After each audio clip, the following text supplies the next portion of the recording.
এখন তো সবাই প্রায় সুন্দরবনের ট্রিপে যাচ্ছে। আমি কিন্তু যেতে পারিনি, কিন্তু যেতে না পারলেও সুন্দরবনের থেকে কিন্তু আমি চারটে ভয়ানক ভৌতিক স্টোরি কিন্তু তোমাদের জন্য নিয়ে এসেছি। যারা সুন্দরবনে যাচ্ছ তারা সুন্দরবনে গিয়ে সেই স্টোরিগুলো শুনবে, আর যারা এখানে রয়েছে তারা এখানেই উপভোগ করবে সুন্দরবনকে। নমস্কার, আমি দীপান্বিতা। ভয়ের অনুভূতির নতুন একটা এপিসোডে আপনাদের স্বাগত জানাই। কিছু মাস আগে আমি সুন্দরবনের উপরে কিছু ভৌতিক গল্প পোস্ট করেছিলাম, মানে এরকমই ভিডিও বানিয়ে আর কি ছেড়েছি। তোমরা ভীষণ ভালোবাসা দিয়েছো, তাই ভাবলাম এখন তো সুন্দরবনের ট্রেন্ডিংয়ে চলছে, তা সুন্দরবনের আরও 4টে স্টোরি তোমাদের ব্যাক টু ব্যাক আজকের এই এপিসোডে শোনা। তো চলো সময় নষ্ট না করে গল্পে ঢুকি, কিন্তু তার আগে মনে করিয়ে দিই, যারা এরকম ভৌতিক ঘটনা শুনতে ভালোবাসো তারা কিন্তু অবশ্যই আমার চ্যানেল তাতান মাম্মার খেলাঘরটাকে সাবস্ক্রাইব করে দেবে। আর যাদের কাছে এরকমই ভৌতিক ঘটনা রয়েছে আর তারা চাও আমি শেয়ার করি আমার বন্ধুদের সাথে, তাহলে অবশ্যই নিচে যাওয়ার নাম্বারে আমাকে ভয়েস রেকর্ড করে আমার হোয়াটসঅ্যাপে পাঠিয়ে দেবে। চলো আর সময় নষ্ট করব না, একেবারে গল্পে যাওয়া যাক। হ্যাঁ চলো, আজকে যে ঘটনাটা বলবো সেটা হলো 2006-এ ঘটেছিল। অনেকেই হয়তো অবগত রয়েছে এই ঘটনাটা, কারণ এই ঘটনাটা এতটাই রিয়েল যে এটা পেপারে উঠেছিল। তা 2006-এ ব্যাপারটা ঘটেছিল, আমি ছোটবেলাতেই শুনেছি, এখন আরেকজনের কাছে শুনেও কনফার্ম হয়ে গেছি যে না, এটা সত্যিই ঘটেছিল সেই সময়কার। তা একটা নামজাদা কোম্পানি, ঠিক আছে, কেকের কোম্পানি, তারা তাদের স্টাফদের নিয়ে ঘুরতে গেছিল ট্রিপে। ওই বছরে একবার অ্যানুয়াল ট্রিপ যেগুলো হয় না, ওই ট্রিপে ঘুরতে গেছিল সুন্দরবনে। এখন কিন্তু সুন্দরবনে ঘুরতে গেলে হোমস্টেতে রাখা হয়, কিন্তু তখনকার সময় যখনই সুন্দরবনে ঘুরতে যাওয়া হতো তখনও কিন্তু ওই লঞ্চগুলোতেই থাকতো। তা যেদিন নির্ধারিত দিনে সকলকে মিলে মানে ওখানে ট্রিপে যাবে আর কি, সেই ট্রিপের মধ্যে দুটি ছেলে ছিল যারা কিন্তু নন বেঙ্গলি, ঠিক আছে, এখানকার না, তারা মণিপুরের ছেলে। তো অবভিয়াসলি এইখানকার এলাকার সম্পর্কে ওরা অত আপ টু ডেট ছিল না। তো ওরা তো বেশি এক্সাইটেড যে যাব, যেহেতু জঙ্গল তো অনেক ভালো ভালো ভিউ পাবো, ওদের ফটোগ্রাফিরও বেশ কিছুটা শখ ছিল। তো ওরা নিজেদের ডিএসএলআর নিয়ে, তখন তো ফোনে অতটা ভালো ক্যামেরা ছিল না, তো অবভিয়াসলি তারা আলাদা করে নিজেদের ক্যামেরা নিয়ে যায়। প্রথম দিন তো লঞ্চে সারাদিন এদিক ওদিক ভালো বেশ ফটোশ্যুট করে। দ্বিতীয় দিন, 2 দিনের ট্রিপ ছিল, দ্বিতীয় দিন ওই দুপুরের পর খাবার পর থেকে ওরা বলছে আমরা না লঞ্চে থাকবো না। লঞ্চটা একটা জায়গায় দাঁড়িয়ে আর কি রান্নাবান্না করছিল। তা বললো আমরা লঞ্চে থাকবো না, আশপাশ থেকে একটু ঘুরে আসি, অ্যাকচুয়ালি কটা ফটো তোলার আছে। তো লোকাল যারা মাঝি ছিল বা আরো যারা গাইড টাইড ছিল আর কি, তারা সকলেই বারণ করলো ওদের ভীষণভাবে যে তোমরা যেও না, তোমরা চেনো না, সব থেকে বড় কথা বাঘের উপদ্রব আছে, কুমির রয়েছে, আর অজানা পশু পাখির তো ভয় থাকেই। তা ওরা নাছোড়বান্দা, বুঝেছো, ওরা যাবে। তো তখন বললো ঠিক আছে, একজন লোকাল গাইডকে নিয়ে এলাকার ধরো লঞ্চে আরো 5-7জন ছিল যারা কর্মী আর কি, ওদেরকে নিয়ে গেছে ঘুরতে। তাদের মধ্যে একটা বাচ্চা ছেলেকে বললো যা একটুখানি দাদাদেরকে ঘুরিয়ে নিয়ে। এবার ও গেছে, বেরিয়েছে, তখন সূর্যের আলো আছে, দুপুরের পর তো সূর্যের আলো ভালোই আছে।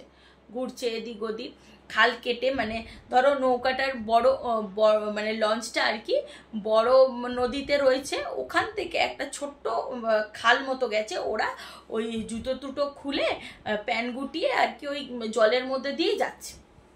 যারা সুন্দরবন রিসেন্টলি যাচ্ছ তারা বুঝতেই পারছো যে কোন সমস্ত এলাকার কথা আমি বলছি, আর ওখানে ওই রকমই হতো, এখন তো নামতে দেয় না। তা ওরা যাই হোক ওরকম এলাকায় নেমেছে, নেমে ডিএসএলআরটা গলায় ঝুলিয়ে দুজন মিলে, মানে টোটাল 3জন মিলে আর কি গেছে। এবার এদিক ওদিক ঘুরছে, বিভিন্ন ফটো তুলছে, পাখির ফটো, হরিণের ফটো, বেশ সুন্দরভাবে এদিক ওদিক ঘুরছে। কি মানে এই করতে করতে না কখন যে সূর্য মানে ডুবে গেছে ওদের না খেয়ালই ছিল না। এবার ওই বাচ্চা ছেলেটা বলছে চলো চলো দাদা, অনেকক্ষণ ধরে ও ঘ্যানাচ্ছে কানের ধারে যে চলো, দেরি হয়ে যাচ্ছে দেরি হয়ে যাচ্ছে। এরা কিন্তু শুনছেই না, জাস্ট দাঁড়া না, আর 2 মিনিট, আর 5, আচ্ছা ঠিক আছে তোকে 100 টাকা দেবো, তুই একটু দাঁড়িয়ে যা। এরকম বিভিন্ন কথাবার্তা বলে বলে বেশ কিছু ওরা ডিলে করেছে। ডিলে করার পর দেখছে যেই অন্ধকার হয়ে গেছে, তা বলছে ঠিক আছে আর আমরা দেরি করব না, চল এবার যাওয়া যাক। বলে যাওয়ার আগে যার কাছে আর কি ডিএসএলআরটা ছিল ও বলছে ভাই আমার একটা ফটো তুলে দে। তা যে সুন্দরী গাছগুলো যেগুলো থাকে ওগুলো না একেবারে গরান, গেওয়া, হেতাল, যে সমস্ত গাছগুলো ভীষণ বড় বড় হয়, ঠিক আছে, অনেকটা বড় বড় হয়। তো ওই গাছের নিচে আর কি দাঁড়িয়ে ওরা ফটো তুলছে, বলছে যে ঠিক আছে চলে তো যাচ্ছি, মানে প্রকৃতির ফটো অনেক তুলেছি, পশু পাখির ফটো তুলেছি, কিন্তু নিজেদের কোনো ফটো তোলা হয়নি। তো ঠিক আছে চলো আমরা এবার নিজেদের ফটো তুলবো, ফটো তুলে জাস্ট চলে যাবো একটা করে ক্লিক করে। এবার বলে একজন ফ্রেন্ড জাস্ট গাছের নিচে দাঁড়িয়েছে, বলছে আমি দাঁড়িয়ে আছি তুই তোল, বলে ও মানে সামনের জন কিছুটা এগিয়ে গিয়ে একটা ক্লিক করেছে, মানে ওই যে ফ্ল্যাশটা আর কি জ্বলেছে, জ্বলার পর না ওরা ওরমভাবেই দাঁড়িয়ে রয়েছে। তো অবভিয়াসলি এসছে কি রে এমন কি ফটো তুললি, এরমভাবে দাঁড়িয়ে রয়েছিস তুই। যেই ও এসছে, এসে ওর ফোন থেকে নিয়েই আর কি দেখছে, এই ফোন থেকে ক্যামেরা নিয়েই আর কি দেখছে, ক্যামেরাটাকে দেখছে যে ও যে দাঁড়িয়ে ছিল, যার ফটো উঠেছে সেই দেখছে যে ও তো দাঁড়িয়ে আছে, ও একটা সাদা কালারের টি শার্ট পরেছিল আর একটা হোয়াইট কালারের প্যান্ট, আর সাথে একটা ব্যাগ ছিল, ঠিক আছে, একটু চুলগুলো উস্কো খুস্কো, ছোট্ট একটা চশমা পরা। তা ও দেখছে ওর পাশে একজন দাঁড়িয়ে রয়েছে, একজন প্রায় মহিলা ধরনের অবয়ব, কিরকম আমি তোমাদের বলছি, মানে এইরকম রাউন্ড ফেসে একজন দাঁড়িয়ে আছে, ঠিক আছে, যার শুধু চোখ দুটো আর কি আগুনের ভাটার মতো জ্বলছে, আর বাকি পুরোটা অন্ধকার, আর বোঝা যাচ্ছে যে ওটা একটা অবয়ব। এবার ওরা কি করেছে, ওরা দুজন মিলে যেই ফিরে তাকিয়েছে, দেখছে যে যেই জিনিসটা আর কি এন্টিটিটা দাঁড়িয়েছিল সেটা ধীরে ধীরে লম্বা হতে হতো, ওই যে বড় গরানগেওয়া গাছগুলো যে আছে অত লম্বা গাছ, যে সুন্দরী গাছ বলো, যে কোনো একটা গাছ ছিল, আমি কনফার্ম নাম বলতে পারছি না, তো ওই গাছটার সমান হাইট উনি ওই জিনিসটা আর কি বাড়তে থাকছে। ওটা দেখে ওর ভীষণ রকম চিৎকার করে অজ্ঞান হয়ে গেছে, যে ফটো তুলেছে সে তো প্রথমেই একটু কেমন হয়ে গেছে, আর যার ফটো উঠেছে সে ওখানে অজ্ঞান হয়ে গেছে। তো ওই যে ছোট ছেলেটা কি, ওর তো বেশ আগিয়ে গেছিলো, এই যে চিৎকার শুনেছে, ওনার রিটার্ন আসেনি, ও লঞ্চে গেছে এবং সকলকে নিয়ে তারপরে ফিরেছে। এবার তখন দেখছে যে যে ক্যামেরা মানে ফটো তুলছিল আর কি, সে তো মানে কিরকম পাগলের মতো ওই দিকেই তাকিয়ে বসে আছে, আর যে যার ফটো তোলা হয়েছিল যেই ছেলেটি, সে কিন্তু অজ্ঞান হয়ে বসে আছে, মানে অজ্ঞান হয়ে পড়ে আছে। ওরা সকলে মিলে ধরলো, ধরে নিয়ে যেই লঞ্চে নিয়ে গেছে, যতক্ষণে লঞ্চে নিয়ে গেছে দেখছে যে যার ফটো তোলা হয়েছিল সেই ছেলেটি মারা গেছে, ঠিক আছে। কিভাবে মরেছে, কিসের জন্য, হয়তো ভয় পেয়ে মারা গেছে বা কি কারণ বোঝা যায়নি, ও কিন্তু মারা গেছে। সাথে সাথে ওদের লঞ্চ আবার রিটার্ন আসে এবং হসপিটালে নিয়ে যাওয়া হয়, যার ফটো আর কি তুলেছিল যে, সে 7 দিন মতো স্টে করে, আফটার দ্যাট তারও ডেট হয়ে যায়। তাই এইটা ছিল আমার প্রথম ঘটনা, এটা কিন্তু একেবারে সত্যি, আমি পেপারে পর্যন্ত আমরা আর কি দেখেছিলাম। তা এই জন্যই বলা যে অতটা কিউরিয়াসিটিও ভালো না, আমরা যেটা জানি না সেটা নিয়ে অতটা কিউরিয়াসিটি দেখানোর দরকার নেই। তো চলো এবার নেক্সট গল্পে যাই। দ্বিতীয় যে ঘটনাটা রয়েছে সেটা ওই 2013 থেকে স্টার্টিং হয়েছে, এখনো ইনফ্যাক্ট কিন্তু চলছে, এটা রিসেন্ট ঘটনা একেবারে। তা ঘটনাটা যে পাঠিয়েছে আর কি, সে কলকাতায় থাকলেও তার বাড়ির মানে ধরো তার ফ্যামিলিটা হয়তো কলকাতা, এখানে বর্ন হয়েছে, এখানেই বড় হয়েছে, সব আপ টু ডেট হয়েছে, কিন্তু তার ফ্যামিলির অধিকাংশ লোকজনই কিন্তু সুন্দরবনেই বসবাস করে, আত্মীয় স্বজন প্রচুর রয়েছে। তা এখানে এরা ধরো যেই ফ্যামিলিটা আর কি, যে দাদা আমাকে গল্পটা পাঠিয়েছে, তাদের ফ্যামিলিতে মা বাবা, তার স্ত্রী, একটা ছোট মেয়ে, এরকম সবাই মিলে বেশ ভরপুর সংসার, ঠিক আছে। মেয়েটির বয়স হলো তখন ছিল মেয়েটির বয়স 5 বছর, ঠিক আছে, একটা ছোট্ট বাচ্চা মেয়ে। তার সকলে মিলে ইনভিটেশন পায় ওদের গ্রামে একজন রিলেটিভের বিয়ে। তা একদিনে তো আর বিয়ে খেয়ে চলে আসা যায় না, আর যেহেতু ওরা খুব একটা সুন্দরবনে যেত না, তো সেই কারণে সবাই মিলে চেপে বসেছে যে বিয়েতে মানে তোমাদের 7-8 দিন থাকতেই হবে, এখানে স্টে করতেই হবে। তো অবভিয়াসলি ওদেরও খুব আনন্দ যে এত দূরে যাবে, সেখানে গিয়ে বিয়ে আর কি এনজয় করবে, তো ওরা খুবই আর কি খুশি। তো ওরা সকলে মিলে যেই ডেটে আর কি 2 দিন আগে রেডি, ব্যাগপত্র গোছানো, এক জায়গায় যাওয়ার থাকলে দেখবে কত বেশি এক্সাইটমেন্ট থাকে, যেহেতু সব সময় ওরা যায় না। আর মানে ওনার বিয়ে হওয়ার পর এই প্রথমবার নিজের মেয়ে আর বউকে নিয়ে ওরা সুন্দরবন যাচ্ছে। তো অবভিয়াসলি সকলে আরও বেশি এক্সাইটেড যে যাব, কত এনজয়মেন্ট হবে। তো এবার ডেটে ওরা ট্রেন ধরে যেরকম নর্মালি সুন্দরবনে যাওয়ার রুট আছে আর কি গেছে। বিয়ে দিন তো খুব ভালোভাবে 2 দিন কেটেছে। এবার যখন একটু আত্মীয় স্বজন আর কি কমেছে, ঠিক আছে, ওরা সবাই মিলে ডিসাইড করে যে পুকুর রয়েছে, বড় পুকুর রয়েছে, এবং বিয়েটা না বর্ষাকালে ছিল, এবং বড় পুকুর রয়েছে আর এক পাশ থেকে ধান জমি, ঠিক আছে। ওই ধান জমির মধ্যে প্রচুর পরিমাণে ল্যাটা, কই, শোল এই সমস্ত মাছ পাওয়া যায়। তা সবাই মিলে গেছে, মাছ ধরা হবে। মানে ওরা তো শহরের লোক, কলকাতার লোক, একেবারে আনন্দে ভরপুর হয়ে গেছে যে এইভাবে মাছ ধরবো, সেই মাছ খাবো, ভীষণ এক্সাইটেড। তো সকলে মিলে গেছে, বাচ্চাটাও গেছে লাফিয়ে লাফিয়ে। এবার মাছ ধরাটা হচ্ছে, দিয়ে সারা গায়ে কাদা টাদা লেগে, একটু কাদাও ঘেটেছে, কখনো বৃষ্টি হচ্ছে, বৃষ্টিতে ভিজে ভীষণ আনন্দ করেছে। তারপরে বলছে চলো আমরা চান করে নিয়ে এবার রিটার্ন যাবো, মাছ টাছ ধরা মোটামুটি কমপ্লিট হয়ে গেছে। এবার যখন চান করতে গেছে ওই পুকুরে, বাচ্চাটা মানে বড়রা চান করছিল, বাচ্চাটাকে একটা মগ দিয়ে আর ওই যে পাড়টা থাকে পুকুরের আর কি, ওইখানে বসিয়ে বলছে তুমি এখানে মগে তুলে তুলে চান করো, আমরা এখানেই আছি। এবার চান টান করছে দূরে সবাই, আরো আর কি ঠাট্টা সমস্ত কিছু করছে। হঠাৎ করে ওর একজন পিসি আর কি খেয়াল করে বাচ্চাটা না চান করতে করতে হঠাৎ যেন কার সাথে মানে জলের দিকে তাকিয়েই কার সাথে একটা কথা বলছে। এবার বলে বাচ্চা কার সাথে কথা বলছে, উনি কিন্তু তখন দেখে যাচ্ছে যে বাচ্চাটা কি করছে। এরকম করতে করতে আস্তে আস্তে বাচ্চাটা একটা পা দিল, পা দেওয়ার পর যেন কেউ ওকে হ্যাচকা টান মারে না, ওরকম হ্যাচকা টান মেরেছে, জলের মধ্যে চলে গেছে। সঙ্গে সঙ্গে পিছিয়ে এই পড়ে গেছে, ডুবে গেছে, এরকম করে চিৎকার একটা দিয়ে দিয়েছে। সকলে মিলে দৌড়ে দৌড়ে এসছে। বাচ্চাটাকে যখন খুঁজে পাচ্ছে না, মানে এই যে জায়গাটা পড়েছে ওই জায়গাটা আর নেই যেন। কিছুক্ষণ খুঁজে এদিক সেদিক খোঁজার বেশ কিছুক্ষণ পর বাচ্চাটা না যেরকম অনেকক্ষণ মাথা ডুবিয়ে রাখলে যেরকম আমরা নিজেরা যখন ধম করে উঠি, একটা অনেকটা নিঃশ্বাসের প্রয়োজন হয়, তো ওই রকমই বাচ্চাটা একেবারে এক ঝটকা দিয়ে উঠেছে।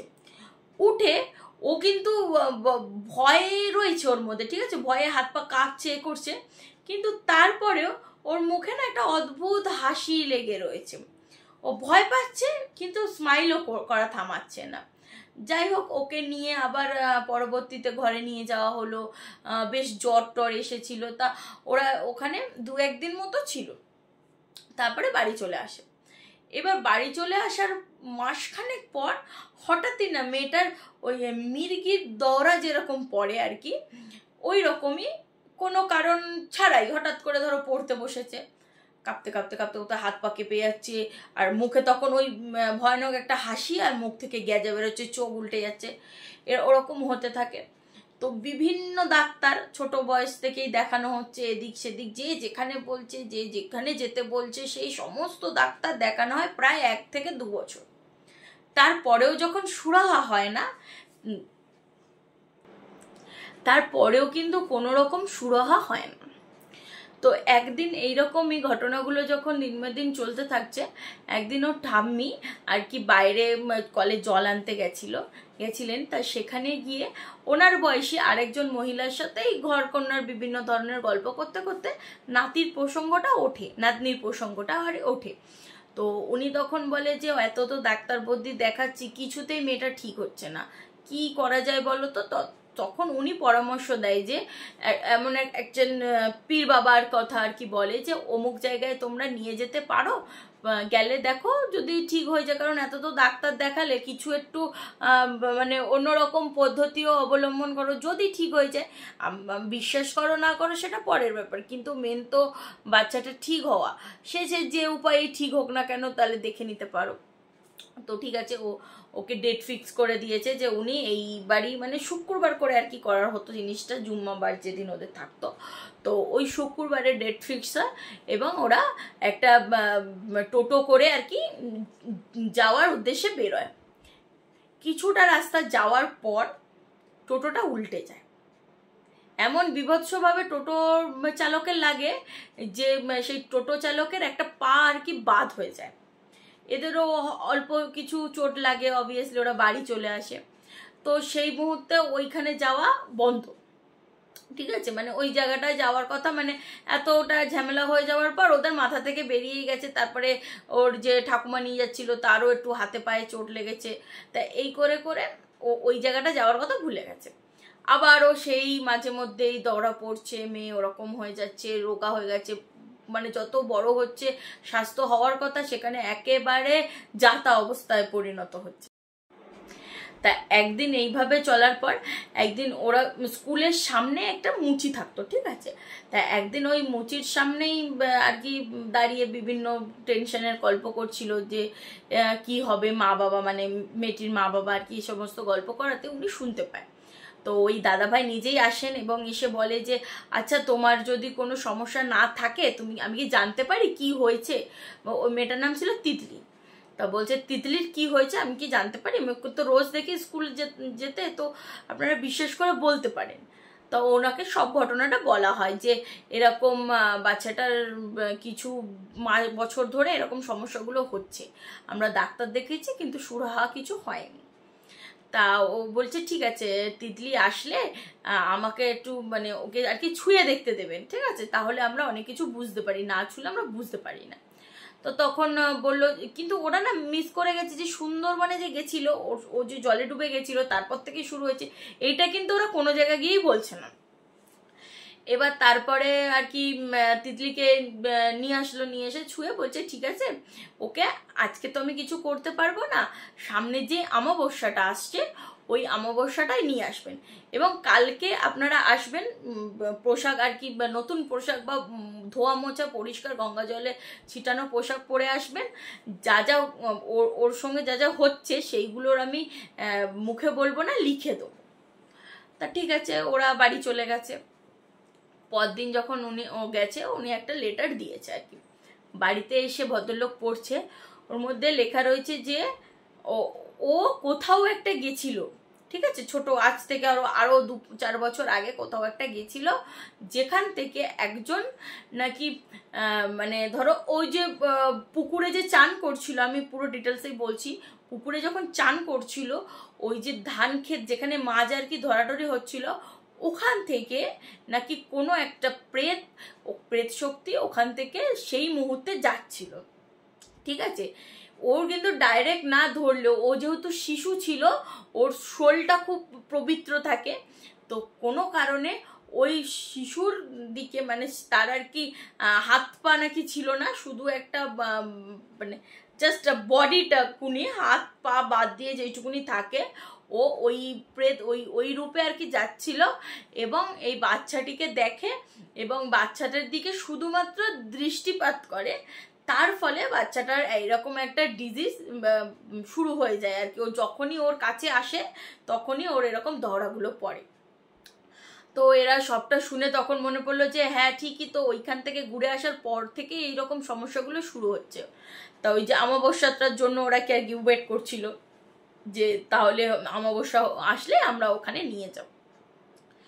ভদ্রলোক ঠিক অমাবস্যা যেদিন তার আগের দিনকার হঠাৎই মারা যায়। মানে প্রথমবারে এক জায়গায় যাওয়া ঠিক হলো, টোটো অ্যাক্সিডেন্ট হলো, সেখানে টোটোওয়ালা তো পা বাদ গেলে এদেরও কিছু সমস্যা হলো। দেন যখন অন্য আর এক জায়গায় যাওয়ার প্ল্যানিং চলছে, মোটামুটি সব কমপ্লিট জিনিসপত্র কিনে নিয়ে যাওয়া, যে অমাবস্যার দিনই আর কি যাবে, সেদিনও আর কি সেই ভদ্রলোকটা একেবারে স্ট্রং, যে একেবারে বুড়ো থুত্তুরো তা না, ওই 50 থেকে 52 বছর বয়স, একেবারে ফিট, কোনো রকম সেই রকম কোনো অসুবিধা নেই। আর ওরা তো অচেনা না, ওরা তো রেগুলার বেসিসে দেখছে ওনাকে, যখন স্কুলে দিতে যাচ্ছে তখনই দেখছে। তো উনি হঠাৎ করেই মারা যায়।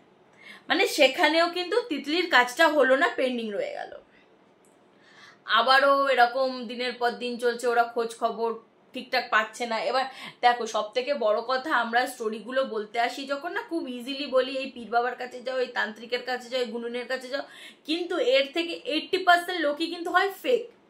যখন একটা মানুষ প্রবলেমে পড়ে তখন না এই ফেক মানুষগুলোর থেকে তো প্রচুর খরচা হয়ে যায়, তো মানুষের যে বিশ্বাসটা নষ্ট হয়ে যায়।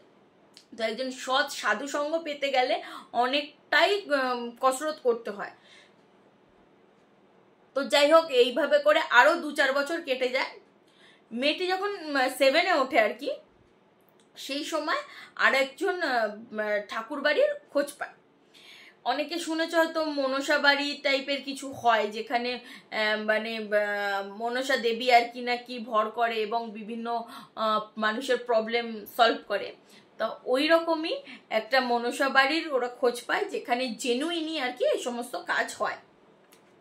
তো ওরা আর সময় নষ্ট না করে একেবারে ওখানে নিয়ে যায়, এবং ওকে আর ডেট ফিক্স করার টাইম দেয় না যে আমরা এসছি ইনস্ট্যান্ট করতে হবে, এরকম একটা ব্যাপার। ঠিক আছে, যেহেতু যখনই ডেট ফিক্স করে ওরা যাচ্ছে, নিয়ে যেতে পারছে না, তো বাচ্চাটাকে তো কিছু জানানোই হয় না, ওরা কোনো রকম ডেট ফিক্স না করে ওখানে চলে যায়। ওখানে যাওয়ার পর উনি বলছে ঠিক আছে, মানে যে আছে আর কি, সে এখানে নিয়ে এসে ঝাড়ানোর কোনো দরকার নেই, আমি একটা জিনিস বলে দিচ্ছি সেটা করো, সেটা করলে একটু হলেও ওর সুরাহা পাবে, মানে যেই প্রেতটা আছে আর কি সেটাকে ছাড়ানোর মতো ক্ষমতা আর কি ওই ভদ্রমহিলার ছিল না। তো অবভিয়াসলি ওকে বললো যে কাঁচকলা, ব্ল্যাটা মাছ নিয়ে, ল্যাটা মাছ আবার ধরো ভোগ রান্না করতে হবে, যেমন খাসির মাংস, যেহেতু যে প্রেত শক্তিগুলো না এই সমস্ত ননভেজগুলো ভীষণ মানে আকর্ষণ করে, তো সেহেতু ওই সমস্ত কিছু বলে দিল রান্না করে একটা জ্যান্ত ল্যাটা মাছ একটা সরার মধ্যে নিয়ে, সরা না সেই মালসাগুলো হয় না, মালসাগুলোর মধ্যে জল দিয়ে ওই জ্যান্ত ল্যাটা মাছটা নিয়ে সিঁদুর, পান পাতা এই সমস্ত কিছু নিয়ে একটা 3 রাস্তার মোড়ে যাও এবং একটা মন্ত্র বলে দেয়, এই মন্ত্রটা তুমি পড়ে এইটা দিয়ে জাস্ট চলে আসো, আর পিছনে ঘুরে তাকাবে না। আর ওই তিতলিকে একটা মাদুলি মতো দিয়ে দিল, বললো এটা যতদিন মা তুমি থাকবে বেঁচে ততদিন যেন নিজের অঙ্গ থেকে খালি করো না, যখন ওই সুতো খারাপ হয়ে যাবে তুমি সুতো চেঞ্জ করে নিও, কিন্তু ওটাকে ধরে নিয়ে মানে কাছে একজনকে রেখে তারপরে জিনিসটা করো, একা একা কিন্তু কখনো এটাকে চেঞ্জ করতে চেও না, আর যতই বড়ই যাই হয়ে যাক না কেন এটা কখনো চেঞ্জ করো না। আফটার দ্যাট তিতলির ওই দহড়াগুলো তো কমে গেছে, কিন্তু মাঝে মধ্যেই না ও যেন মানে অন্য দুনিয়ায় চলে যায়, কার সাথে যত কথা বলে, আর ভীষণ রকম রোগে ভুগছে। ঠিক আছে, আজ জ্বর, কালকে সর্দি, এরকম করে করে বিভিন্ন রকম রোগে ভুগছে। তো এখনো ওরা আর কি সন্ধান করছে ভালো কোনো যদি গুণিন বা তান্ত্রিক যারা পায় আর কি পুরোপুরি একেবারে নির্মূল করতে। জিনিসটা একেবারে নির্মূল হয়নি, ওর সাথেই রয়েছে, কিন্তু আর কি আগের মতোকে এফেক্ট করতে পারছে না। তাই এই ছিল আমার সুন্দরবনের দ্বিতীয় ঘটনা, যেটা সুন্দরবনে ঘুরতে যাবার পরবর্তীতে তাদের জীবনে এরকম একটা মানে বিচ্ছিরি একটা সমস্যার সৃষ্টি করছে। তো যারা তোমরা সুন্দরবনে ঘুরতে যাচ্ছ তারা কিন্তু ভীষণ রকম সতর্ক থেকো, যেখানে যে যেটা বারণ করছে দরকার নেই সেটা করো। সব কিছু যে মানুষকে জানতে হবে তার তো কোনো প্রশ্ন নেই, কিছু জিনিস না অজানাই থাকুক, তাই না? যেটা আমাদের সেফটিকে আর কি রাখে, যে জিনিসটা করলে আমাদের ক্ষতি হবে সেটা ভাই করবো কেন? এখনকার ইয়াং জেনারেশন একেবারে বোঝে না, ওরা বিশ্বাস করে না, কিন্তু এতগুলো মানুষের সঙ্গে ঘটে যাওয়া এত ঘটনা আমি শুনছি, বলছি তোমাদের কাছে। এখন না আমি দেখো, আমি হলো 80% আমি কোনো ভূতের জিনিস বিশ্বাস করতাম না, ঠিক আছে, কিন্তু আমি যখন এত গল্প শুনছি তখন না কোথাও মনে আছে যেরকম আমাদের ভগবানও রয়েছে সেরকম নেগেটিভ শক্তিও আছে। হ্যাঁ, হয়তো আমরা তাকে ধরতে পারছি না, দেখতে পাচ্ছি না, তা বলে যে সেটা নেই সেটা বিশ্বাস না করাই ভালো। তো চলো এবার আরো একটা ঘটনায় নিয়ে যাই। এবার আসবে আমাদের এই যে ঘটনাটা আমি এবার বলবো, এটা না একটু অদ্ভুত ধরনের, জানি না তোমাদের কেমন লাগবে, আমার অদ্ভুত লেগেছে বলেই আমি তোমাদের সাথে শেয়ার করছি। এবার বিশ্বাস হওয়া না হওয়া সেটা পুরোটাই তোমাদের উপর ছেড়ে দিলাম। এটা একজন বৃদ্ধ মানুষের কাছ থেকে আমি শুনেছি আর কি, তো একেবারে অস্বীকারও কিছু করা যায় না, এবং কিন্তু চোখ বন্ধ করে বিশ্বাস করা যায় না। চলো শোনো তোমরা, তারপর আমাকে বলো এই গল্পটা কিরকম। এটা সুন্দরবনের ঘটনা, কিন্তু যখন সুন্দরবন একেবারে প্রত্যন্ত গ্রাম ছিল, ঠিক আছে। নৌকা করে মানে ওখানে ধরো কিছু কিছু প্লেসে ধরো এইখানে এই দ্বীপে তুমি বাস করো, তোমার স্কুল অন্য দ্বীপে, মানে তোমাকে নৌকা করে যেতে হচ্ছে, বুঝতে পারছো ব্যাপারটা। রাস্তাঘাট সেরকম নেই, অধিকাংশ কাজে ওই নৌকা নৌকা করে করেই হয়। তা ওইখানে একটা নামজাদা মানে বাসিন্দা ছিলেন, উনি একটু জমিদার গোছের, ঠিক আছে। তা ওদের বাড়িতে পুকুর কাটা হবে। তা পুকুর কাটার জন্য বেশ কিছু লোকের প্রয়োজন, যারা 2-1 দিনের মধ্যেই পুকুরটাকে কেটে দেবে। তো বিভিন্ন গ্রামে আর কি চাউর হয়ে গেল যে জমিদার বাড়িতে পুকুর কাটা হবে, যে যে যাবে আর কি ভালো পারিশ্রমিক পাবে। তা একটা দল ছিল আর কি, মজুর ছিল, তারা ওরকম পুকুর কাটারই কাজ করতো। তারা কিন্তু 2-3টে গ্রাম পরে থাকতো। তো ওরা খবর পায়, খবর পেয়ে এবার বলে ঠিক আছে, তাহলে মানে ওদের সাথেই আর কি কথাবার্তা হয়ে থাকে যে তোমরা অমুক দিনে আসবে, ভোরবেলা 4টে থেকে এসে কাজ করবে, দিয়ে তোমাদের পারিশ্রমিক নিয়ে তোমরা চলে যাবে পুকুর কেটে দিয়ে।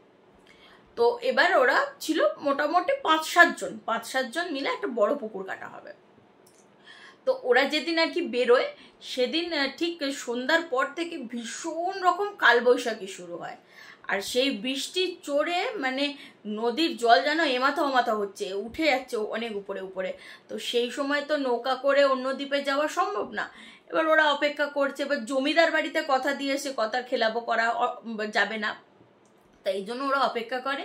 এবং সেই বৃষ্টি সন্ধ্যা থেকে শুরু করে শেষ হয় রাত্রির 11টার সময়।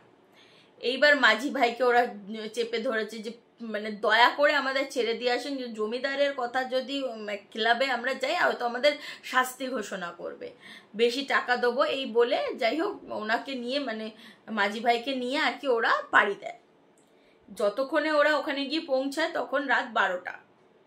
মানে ওখানে পুরো নিস্তব্ধ, যেহেতু বৃষ্টি বাদল হয়েছে, চারিপাশে কাদা, আর কাদা মানে হাঁটু পর্যন্ত চলে যাচ্ছে কাদা।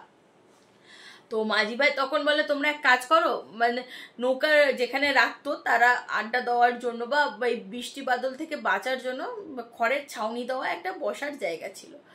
তা মাঝি ভাই ওদের আর কি বলেছিল যে তোমরা এইখানেই বসো, এইখানে বসে রেস্ট নাও, ভোরের দিকে না হয় চলে যাবে। তা ওরা কিছুজন রাজি হয়েছে, কিছুজন বলছে যে আমরা এখানে বসে বেকার সময় নষ্ট না করে এখনই যদি আমরা পৌঁছে যাই তো তবে আমাদের মানে পুকুরটা কাটতে আর কি সুবিধা হবে। তা আগের দিন যে যে কথা বলতে এসেছিল সেখানে কিন্তু একজন বৃদ্ধই এসেছিল, ঠিক আছে, সকলে মিলে আসেনি, ওরা একজনই এসেছিল। তো সবাই বলে ঠিক আছে, ঠিকই বলছে, বেকার বসে এখানে তো এত মশার কামড় থাকা যাবে না, তার থেকে বরং আমরা হাঁটতে থাকি, গিয়ে যত তাড়াতাড়ি পৌঁছাবো তত তাড়াতাড়ি কাজ কমপ্লিট করে রিটার্ন আসতে পারবো। তো তাই কথা মতো সকলে মিলে হাঁটতে থাকে। মানে বেশ কিছুটা হাঁটার পর বৃদ্ধ না ঠাওর করতে পারে না যে কোন দিকে ঠিক উনি সকালবেলা এসেছিলেন, যেহেতু বৃষ্টি হয়েছে আর এমন ঝড়ে না গাছপালা সব পড়ে গেছে, বোঝা যাচ্ছে না কোন দিক থেকে এসছে কোন দিক দিয়ে গেছে, প্রায় হাঁটু পর্যন্ত চারদিকে কাদা জল। তো এরকমই ওরা মাঠের মধ্যে দিয়ে পথ চলছে, ঠিক আছে, যে চলো তো যাওয়া যাক, গ্রামটাতেই ঢুকবো, গ্রামে ঢুকলে কাউকে না কাউকে জিজ্ঞাসা করলে ডেফিনেটলি জমিদার বাড়ি কোন দিকে দেখিয়ে দেবে। তো ওরা ওই গ্রামের যাওয়ার উদ্দেশ্যে এদিক এদিক করে হাঁটছে, ঠিক আছে।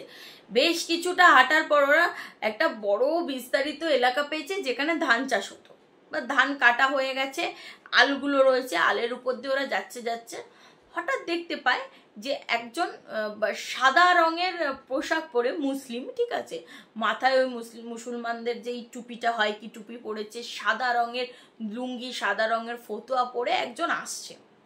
বেশ যেন একটা আলো মানে জিনিসটার সারা দেহ থেকে আর কি রিলিজ করছে। তা সেই ভদ্রলোক আসে এবং এদেরকে জিজ্ঞাসা করে তোমরা কোথায় যাচ্ছ। এরা তখন বলে আমরা যাচ্ছি জমিদার বাড়ি। তা বলছে ও তোমরা জমিদার বাড়ি যাবে, অনেক তো দূর, রাস্তায় কাদা টাদার, যে একটা পোল পার হতে হয়, খাল রয়েছে, তোমরা ওই পোল তো ভেঙে গেছে, তোমরা এক কাজ করো আমার সাথে আমার বাড়ি চলো, আর আজকে রাতটা ওখানেই কাটাও, পরদিন সকালবেলা নয় তোমরা চলে যাবে। এবার যারা আর কি প্রথমে বলেছিল হ্যাঁ চলো এখনই কাজ করে দেবো, তারা এতটা কাদা পাড়িয়ে এসে তারা না ভীষণ ক্লান্ত হয়ে পড়েছে। বলছে হ্যাঁ ঠিক আছে, ওনার সাথেই গেলেই ভালো হয়, প্রচণ্ড বৃষ্টি, আর তখন না সেই সময় ঝিরিঝিরি বৃষ্টি আবার শুরু হতে মানে পড়তে শুরু করেছে। তা বলছে ঠিক আছে তাহলে ওনার সাথে ওনার বাড়িই যাই। এবার কিছুটা গেছে, গিয়ে দেখছে বিশাল বড় একটা বাড়ি, আলো ঝকমকে, ওই এই ধরনের বাড়ি এইখানে, তো একটু ওদের মানে অবাক লাগলো। এবার আগের দিন যে এসছিল সে বলছে যে আমি তো আগের দিন এই পথ দিয়েই গেছি, কিন্তু কখনো দেখিনি। হতেও পারে নতুন জায়গায় নাও দেখতে পারি। তো যাই হোক, ওরাও তো সাত পাঁচ না ভেবে ঘরের ভেতরে ঢুকে গেছে, যেহেতু বৃষ্টি শুরু হয়ে গেছে। ঘরের ভিতরে ঢুকেছে, বলছে এখানে আমি আর আমার ওয়াইফ থাকে আর কি, আমার বউ থাকে। তা তোমরা তো কিছু খাওনি, কিছু খাবে? বলছে হ্যাঁ দিন, কিছু দিলে।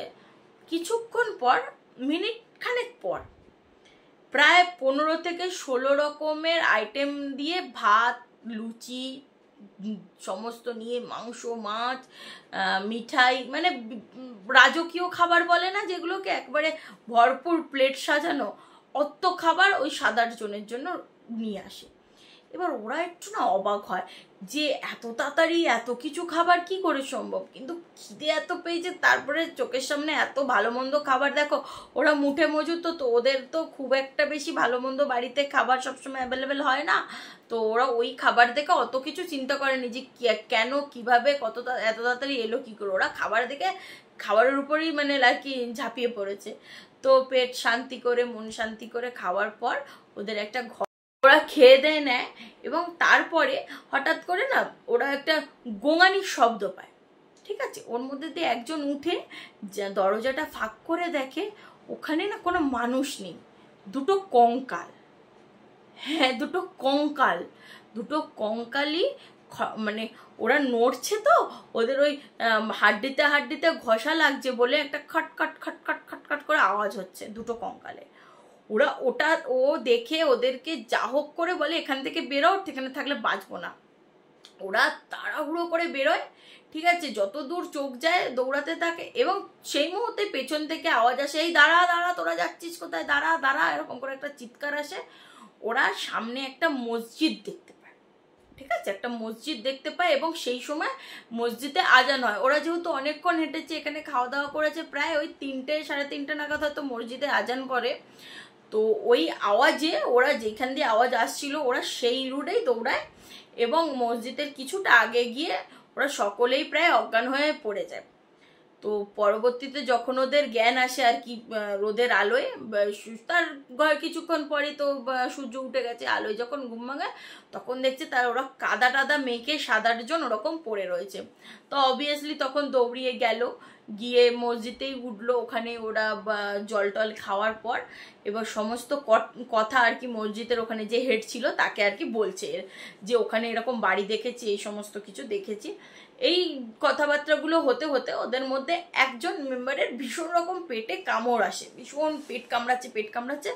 ও মানে আর কি ওয়াশরুমে যাওয়ার জন্য বেরোয়, ওয়াশরুমে যায় এবং গিয়ে বিভৎস চিৎকার করে বেরিয়ে আসে।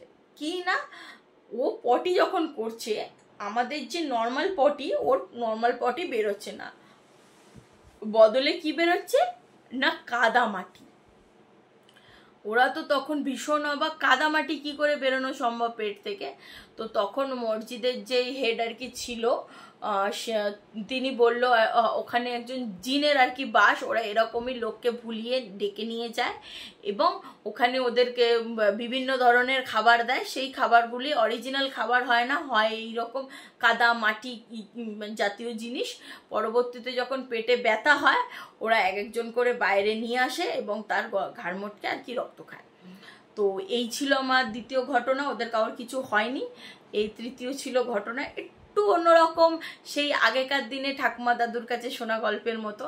তো ঘটনাটা আমার বেশ অন্যরকম লেগেছে, তাই জন্য তোমাদের কাছে শেয়ার করেছি। তোমাদের কেমন লাগলো এবার কিন্তু আমাকে জানাতে ভুলো না। চলো এবার অন্তিম ঘটনায় যাওয়া যাক। শেষে যেই গল্পটা তোমাদেরকে বলবো অনেকের হয়তো খারাপও লাগতে পারে, যেহেতু গল্পটা না ভীষণ হার্ট টাচিং। ঠিক আছে, তো চলো গল্পটা শুরু করি। পারমিতার ফ্যামিলি মানে বাবা দাদু সকলে ছিল সুন্দরবন নিবাসী। তো ওরা কর্মসূত্রে বর্তমানে কলকাতা শহরে থাকলেও ওদের না গ্রামের বাড়ির দিকে ভীষণ রকম টান ছিল। আর ওদের প্রচুর জায়গা, বিঘায় জায়গা ওই গ্রামে ছিল, বড় পুকুর, সমস্ত কিছু ওরা আর কি ওকে সুন্দরবনে রেখে ওরা কলকাতায় চলে আসে।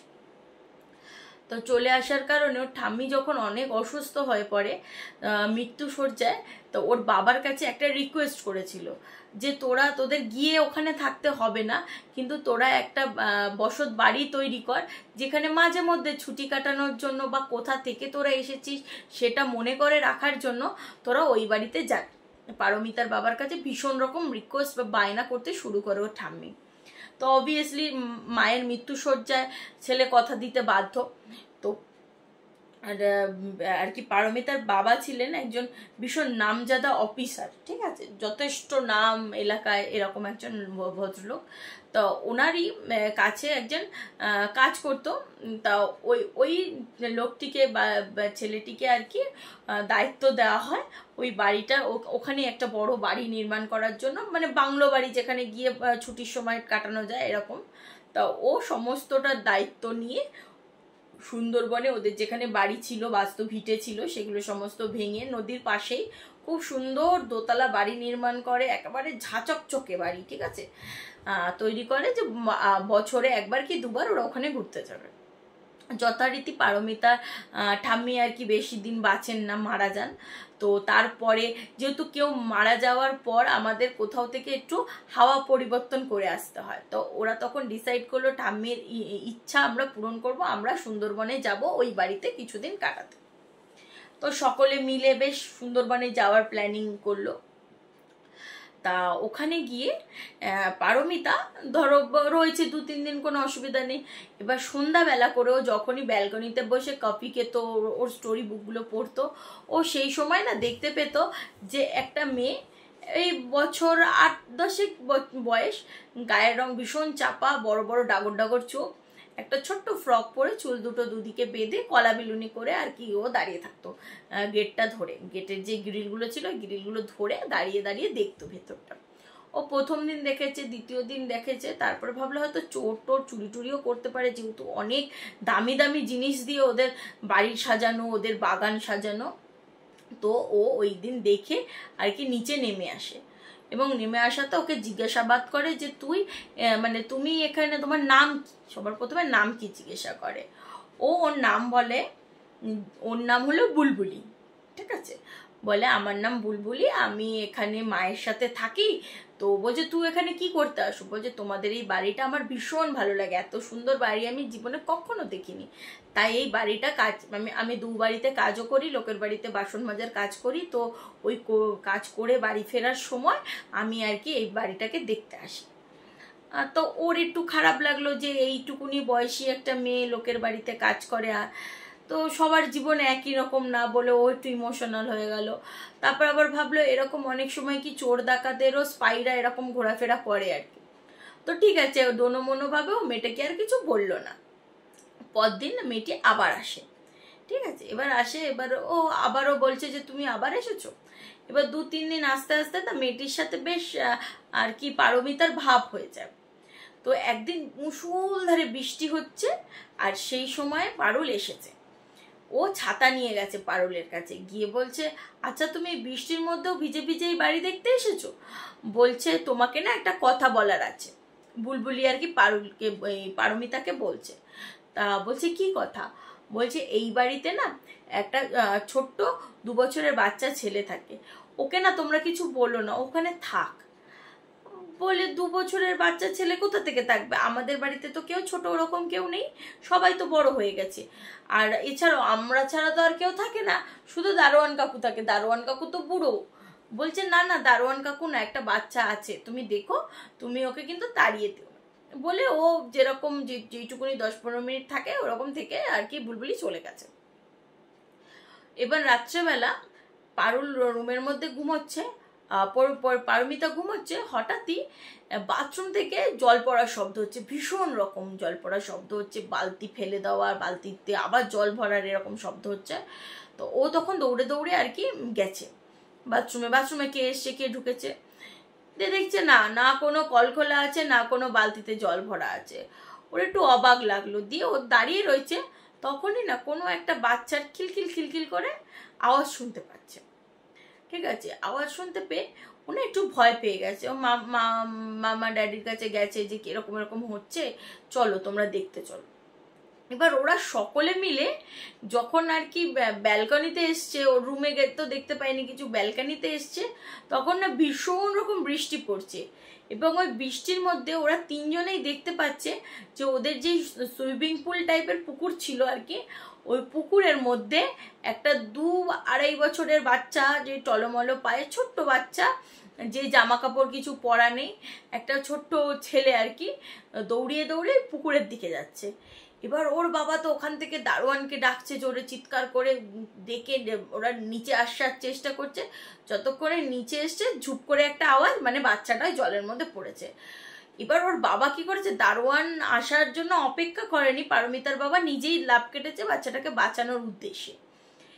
লাফ কেটে এবার তখন এদিক ওদিক খুঁজছে, কোথাও খুঁজে পাচ্ছে না। হঠাৎ সেই সময় ওনার পা ধরে মনে হচ্ছে কেউ যেন আরো নিচের দিকে টেনে নিয়ে যাচ্ছে। এবার উনি জল ছাটকাচ্ছে। এবার উনি ফিল করতে পারছে, যেহেতু উনি হাফ প্যান্ট পরেছিল, ফিল করতে পারছে যে হাতটা বা যে জিনিসটা আর কি ওনাকে টানছে সেটা কোনো বড় মানুষের হাত নয়, সেটা ছোট্ট ছোট্ট দুটো নরম হাত যে ওকে টানছে। যাই হোক, উনি ঝটকা মেরে যখন উপর দিকে উঠলো, তখন কিন্তু না কোনো বাচ্চাকে দেখতে পেলো, না জলের ভেতরে কাউকে ওরা খুঁজে পেলো। একটা অদ্ভুত ধরনের কোয়েশ্চেন মার্ক হয়ে গেল ব্যাপারটা নিয়ে। তো যাই হোক, সেদিনের মতো তো এই জিনিসটা ওখানেই রেহাই দিল, কোনো বক্তব্য আর কি হলো না।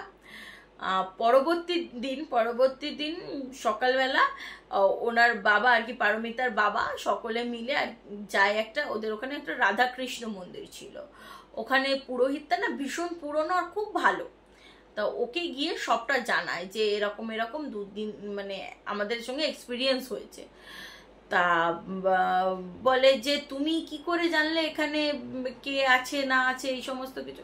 বলে সেটাই তো, আমার মেয়েকে, একটা মেয়ে, বাচ্চা মেয়ে আসে, ও এসে বলে গেছে যে এইখানে একটা ছোট বাচ্চা আছে 2 বছরের, যে এখানে থাকে আর কি। তখন ওই ভদ্রলোক বলে যে তোমরা তো এরকম বাড়ি বা জায়গা রেখে দিয়ে বহু বছর আসনি, তা এখানে একটা ছোট্ট বাচ্চা হয়েছিল যার নাম ছিল গোপাল। সে না ভীষণ জলের প্রতি আকৃষ্ট ছিল। একদিন কাজের ভুলে আর কি ওর মা ওকে ছেড়ে দেয় বাচ্চা মানুষ খেলতে খেলতে, ও হঠাৎই তোমাদের পুকুরে আসে এবং জলে ডুবে মারা যায় আর কি। তো তখন বলে যে এই ঘটনা তো তোমাদের জানা না, তোমার মেয়েকে কে বলেছে, তোমার মেয়েও তো এই তোমাদের সাথেই জাস্ট এসেছে।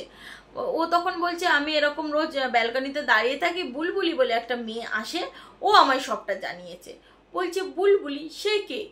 বলছে হ্যাঁ, ওদের চেহারার গড়ন দিল যে শ্যামলা গায়ের রং, ডাগর ডাগর চোখ, এরকম রোগা পাতলা একটা বাচ্চা মেয়ে, লোকের বাড়ি কাজ করে। উনি তখন কিছুক্ষণ চুপ করে নিজের স্মৃতির গভীরে ডুব দিয়ে একটা অদ্ভুত জিনিস বলে যে প্রায় ধরো আজ থেকে 20-25 বছর আগে এই নামেরই একটা মেয়ে ওর মায়ের সাথে থাকতো এই গ্রামে। ওরা অন্য জায়গা থেকে এসেছিল এবং এখানে লোকের বাড়িতে দিনমজুরের কাজ করতো মা মেয়েতে। এবং ওই মেয়েটিকে একটা পাগল কুকুরে কামড়ায় এবং ওই মেয়েটি জলাতঙ্ক রোগ হয়ে মারা যায়। ঠিক আছে, তো তোমরা কি করে জানলে? একটা ভীষণ বড় অদ্ভুত ব্যাপার। তো ওই মেয়েটিও মারা গেছে, ওই বাচ্চাটিও মারা গেছে। আমাদের মানে উনি তখন সাজেস্ট করলো যে অ্যাটলিস্ট তোমরা একটা বড় পুজো দাও, যেহেতু জায়গাটা ফাঁকা থাকতো, তো ওরা নিজেদের আস্তানা হিসাবে এই জায়গাটাকে আর কি তৈরি করে নিয়েছে, আশ্রয় হিসাবে এই জায়গাটাকেই গ্রহণ করেছে। তো তোমরা পুজো করো, শান্তি সস্তায়ন যজ্ঞটজ্ঞ করো, যদি ওরা ওখান থেকে চলে যায়।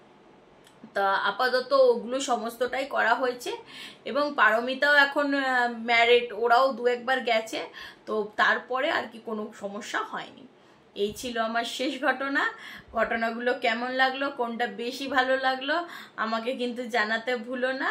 আর তোমাদের কাছেও যদি এইরকম ঘটনা থেকে থাকে তাহলে কিন্তু অবশ্যই নিচে দেওয়া নাম্বারে আমাকে ভয়েস রেকর্ড করে পাঠিও। আর আমার গল্পগুলো যদি ভালো লাগে আর মিস যদি করতে না চাও, তাতান মামার খেলাঘরকে তো সাবস্ক্রাইব করবেও। আর আমার ইউটিউব আর ইনস্টা হ্যান্ডেল আমি নিচে ডিসক্রিপশন বক্সে লিঙ্ক দিয়ে দেবো, ওখানেও তোমরা অ্যাড হয়ে যেও বা ফলো করে নিও, যেহেতু বিভিন্ন ধরনের যে আমি ছোট ছোট গল্প বা অন্য ভিডিও ছাড়ি, তাহলে সবার আগে তোমাদের কাছে নোটিফিকেশন যাবে, কোনো কিছু মিস করবে না। এবার তাহলে আমার অনুষ্ঠান এখানেই শেষ করছি। কেমন লাগলো জানাবে, আর এরকমভাবেই ভালোবাসা দিয়ে যাও যাতে তোমাদেরকে আরো আরো আমি ভয়ের গল্প শোনাতে পারি। সবাই ভালো থাকবে, সুস্থ থাকবে। নমস্কার।